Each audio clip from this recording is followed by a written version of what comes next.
If you look at it technically, and we will as we progress through this class, that in order to have any positive meaning in your life, you have to have identified a goal, and you have to be working towards it. And there is a technical reason for that. And the technical reason, as far as I can tell, is that the circuitry that produces the kind of positive emotion that people really like is only activated when you notice that when you're proceeding towards a goal that you value.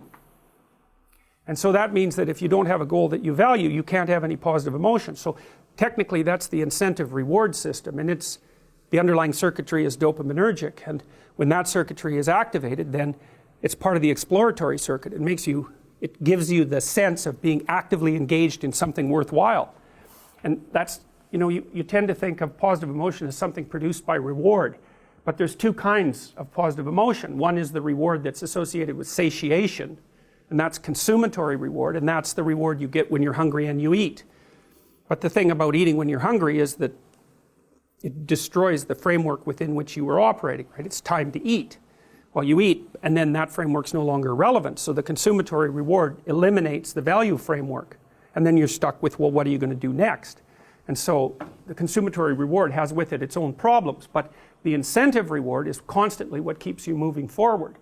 And incentive reward, because it's dopaminergic, also is analgesic, literally analgesic. So if you're in pain, you take opiates, and that will cut the pain, but so will psychomotor stimulants like cocaine or amphetamines. And so it's literally the case that if you're engaged in something that's engaging and you're working towards a goal, that you're going to feel less pain. And you can see this happening with athletes who, they'll break their thumb or something, or maybe sometimes even their ankle, and they'll keep playing the game. Of course, afterwards they're suffering like mad, but the fact that they're so filled with goal-directed enthusiasm means that, well, the pain systems are in some sense shut off. So that's an interesting thing, because what it suggests, then you could imagine, I might say, well, how happy are you that you've made a certain amount of progress? And if you think about it, what you'd say is, well, it depends on how much progress and in relationship to what. So hypothetically, you're going to be happier if you've made quite a bit of progress towards a really important goal.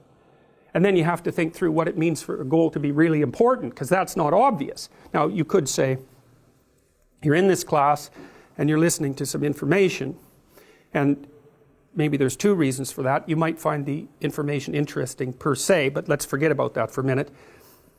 You need to listen to the information so that you can do well on the assignments, so that you can do well in the class. You need to do well in your classes so that you can finish up your degree.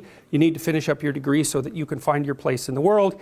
You need to do that so that you're financially stable, and maybe you can start a family and have a life, and that's all part of being a good person, something like that. And so that's a hierarchy of goals, and you might say that being a good person would be the thing, however vaguely thought through, that's at the top of that hierarchy.